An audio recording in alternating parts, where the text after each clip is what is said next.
Assam Arunachal border दख्लागड़निफ्राय सानजा 3 kilometre सिगाङाव दुनाबारि दै सेराव गंसे ट्रेक्टरा फैबाय थानाय समावनो ब्रेक फेल जानानै जेब्ला उनथिं फासयबाय थायोमोन बिनि उन जेब्ला गंसे बाइकआ फैदोंमोन बाइकखौ बासायनो थांनायावनो ट्रेक्टरा गाव हारसिंनो साहा अरुणाचलथिंजाय गोलैलांदों।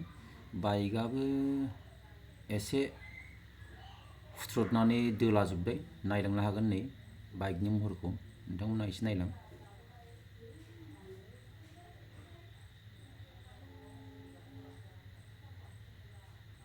नैबेनोबो बाइकआ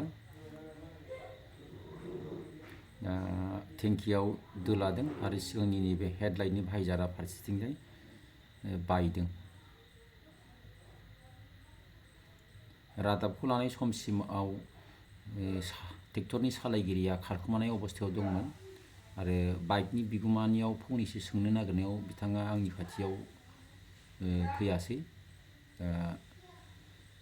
बाइकआ सोरनिमोन आरो ट्रेक्टरा सोरनिमोन बेखौ मोजाङै मोनथिनाय जायासै।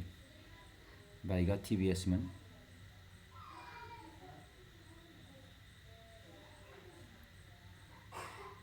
जाथाय जानाय समसिमाव रावबो जेबो जखम जायाखै। मोजां जायगाया जाहैबाय दुनाबारियावनो आसाम अरुणाचल बर्डार सिमा राजगर आलि। बेवहाय मोननै दालां दङ दुनाबारि दै बालिजान दैबो होनना बुङो। दा बे बालिजान दैनि दालाङावनो बे घटनाया जादों।